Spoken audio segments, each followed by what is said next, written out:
ഇന്ന് നമുക്ക് വ്യത്യസ്തമായ പുളിരസത്തിലുള്ള ഒരു കേരള സ്റ്റൈൽ മീൻ കറി ഉണ്ടാക്കിയാലോ, അതും ലൂബിക്ക ഉപയോഗിച്ച്. ഗ്രീൻ പ്ലേറ്റ് കിച്ചൻ്റെ പുതിയ ഒരു വീഡിയോയിലേക്ക് ഏവർക്കും സ്വാഗതം. മീൻ കറിക്കായി ഞാൻ 1/2 കിലോ മത്തിയും 10 പഴുത്ത ലൂബിക്കയുമാണ് എടുത്തിട്ടുള്ളത്. ലൂബിക്കയെ ഡബ്ലോളിക്ക, ലോലോലിക്ക തുടങ്ങി പല പേരുകളിൽ അറിയപ്പെടാറുണ്ട്. ഇനി മീൻ കറി ഉണ്ടാക്കാനായി ആദ്യം ഒരു ചട്ടിയിലേക്ക് 4 ടേബിൾ സ്പൂൺ എണ്ണ ഒഴിക്കാം. എണ്ണ ചൂടായി കഴിഞ്ഞാൽ 1/4 ടീസ്പൂൺ കടുകിടാം. കടുക് പൊട്ടി വരുമ്പോൾ അരിഞ്ഞു വെച്ച ഇഞ്ചിയും വെളുത്തുള്ളിയും ചേർക്കാം. 1 കഷ്ണം ഇഞ്ചിയും 4 വെളുത്തുള്ളി അല്ലിയുമാണ് ഞാൻ എടുത്തിട്ടുള്ളത്.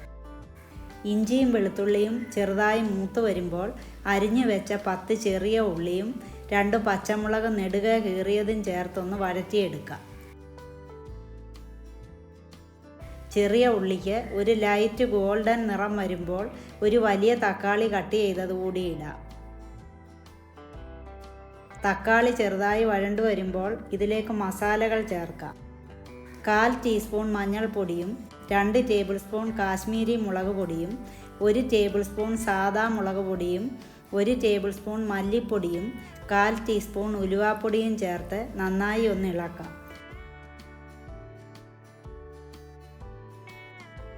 മസാലകൾ ചെറുതായിട്ടൊന്ന് മൂത്ത് വരുമ്പോൾ നമുക്ക് 2 കപ്പ് വെള്ളം ഒഴിക്കാം.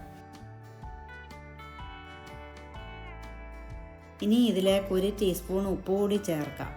ഉപ്പ് നിങ്ങളുടെ ടേസ്റ്റിനനുസരിച്ച് ചേർക്കാവുന്നതാണ്. ഇനി ചെറുതായിട്ട് വരഞ്ഞു വെച്ചിരിക്കുന്ന ലൂബിക്കയും കൂടി ചേർത്ത് ഒന്ന് ഇളക്കിയ ശേഷം ഇത് തിളയ്ക്കാൻ വെക്കാം. തിളച്ച് വരുമ്പോൾ കഴുകി വൃത്തിയാക്കി വരഞ്ഞു വെച്ചിരിക്കുന്ന മത്തി ഇതിലേക്ക് ഇട്ട് കൊടുക്കാം.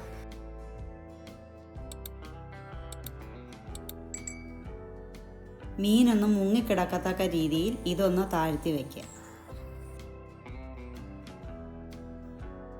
ഇനി ഇതിലേക്ക് കുറച്ച് കറിവേപ്പിലയും ഇട്ട് ലോ ഫ്ലെയിമിൽ അടച്ചു വെച്ച് വേവിക്കാം.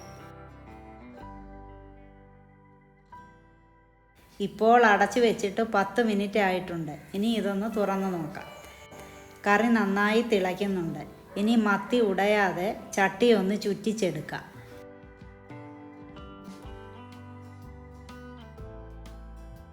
ഇതിലേക്ക് കുറച്ച് കറിവേപ്പിലയും കൂടി ചേർത്ത് സ്റ്റൗ ഓഫ് ചെയ്യാം. അങ്ങനെ വളരെ രുചികരമായ നമ്മുടെ നാടൻ ലൂബിക്ക മത്തിക്കറി തയ്യാറായിട്ടുണ്ട്. പുതിയൊരു രുചി പരീക്ഷിക്കാൻ എല്ലാവരും ഇതൊന്ന് ട്രൈ ചെയ്ത് നോക്കണേ. നിങ്ങൾക്ക് ഈ വീഡിയോ ഇഷ്ടമായെങ്കിൽ ലൈക്ക് ചെയ്യാനും ഷെയർ ചെയ്യാനും ചാനൽ സബ്സ്ക്രൈബ് ചെയ്യാനും മറക്കരുത്.